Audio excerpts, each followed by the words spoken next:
We're in Rob's rose garden today, and we're just going to put another rose in for her because she can just never have enough roses.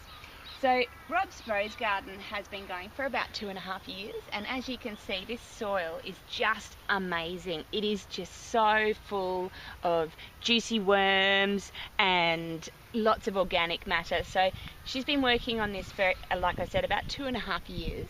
She uses plenty of manure and lucerne in her rose garden. So we've dug not a super deep hole, but a hole deep enough that's about as deep as the pot. Now what we're going to put in is a Double Delight. This is a fantastic fragrant rose, and these are freshly potted bare root roses. So at the nursery we get the roses in, we pot them up and we let them sit for about 4 weeks, and then we start bringing them out. These will have a root system will be down, but it won't be a very strong root system, so you've just got to be really gentle with them when you're taking them out of the pot. This one is really heavy. Rob watered it really, really well for me this morning before we've started, so we're not going to have to worry about watering it again before it goes into the ground. So I'm just going to work really close to the ground, so if anything super major happens, I don't have to go too far from the hole, from the pot to the hole. So you can see there that the root system's really starting to get away now, which is really good. They're all lovely white roots, which means they're all nice and healthy.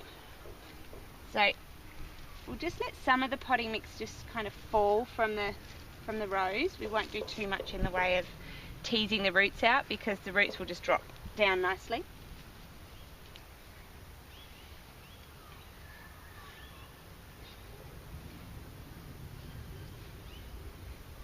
Now we won't put any fertilisers in the hole to start with.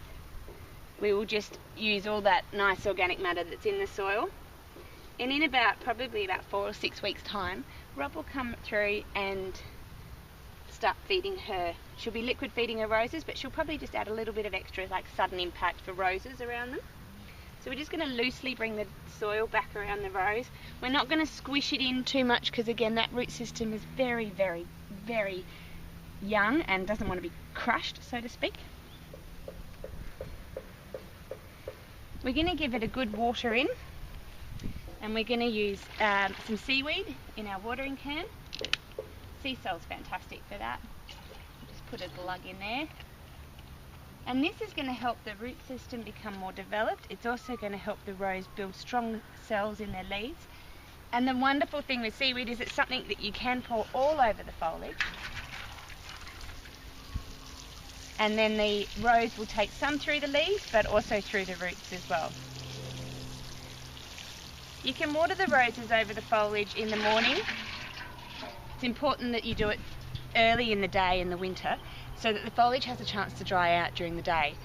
If the foliage is wet late in the afternoon and the foliage stays wet overnight, that's when you can have problems with black spot starting.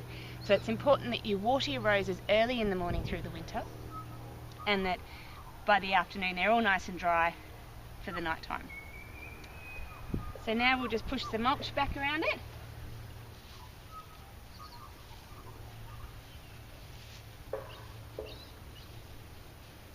And we'll be waiting for some blooms.